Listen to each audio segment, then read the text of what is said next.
Drama serial में एक episode में आपने देखा कि रायान आयरा के कमरे में जाता है और उसके साथ बदतमीज़ी करता है, जिसकी वजह से आयरा अपने कमरे से चीखते चिल्लाते हुए बाहर भाग जाती है। सारे मुलाज़िमों को इकट्ठा कर लेती है, तभी वहाँ आसिफ साहब आ जाते हैं। आयरा आसिफ साहब को सारी बात बताती है, लेकिन वो इसकी बात पे यकीन नहीं करते और इसे कहते हैं कि तुम एक घटिया लड़की हो, तुम यहाँ से दफ़ा हो जाओ। आयरा उसी वक्त वो घर छोड़कर अपने घर चली जाती है। उसकी भाभी उसे देखकर बहुत परेशान होती है, क्योंकि आयरा की हालत ठीक नहीं होती।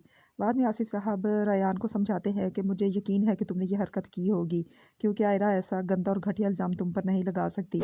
मैंने उसके सामने तुम्हें कुछ नहीं कहा, लेकिन अब तुम जैद से कैसे बचोगे और मैं खुद भी जैद का सामना कैसे करूँगा? तुम्हें पता है कि जब जैद वापस आएगा तो आयरा हर एक बात जैद को बताएगी। अब क्या करेंगे? जिसकी वजह से रेयान काफ़ी अपसेट हो जाता है। रेयान उस वक्त अपने घर चला जाता है और घर जाकर रोने का नाटक करता है, ताकि कशमाला को उसकी बात पर यकीन हो।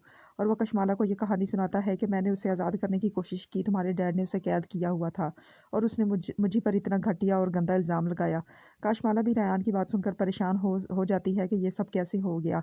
उसे शक है कि रेयान ऐसा कर सकता है, लेकिन वो कशमाला रेयान को ऐसा कह नहीं सकती। आने वाले एपिसोड में आप लोग देखेंगे कि ज़ैद जब आयरा के पास जाएगा तो आयरा उसे सब कुछ बता देगी, जिसकी वजह से ज़ैद काफ़ी परेशान हो जाएगा। आयरा उसे कहेगी या फिर मुझे चुनो या फिर अपने घर वालों को, और दूसरी तरफ आसिफ साहब उसे कहेंगे या फिर तुम इस लड़की को चुनो या फिर मुझे और मुबशरा को, जिसकी वजह से ज़ैद एक बार फिर मुश्किल में पड़ जाएगा कि अब वो क्या करे।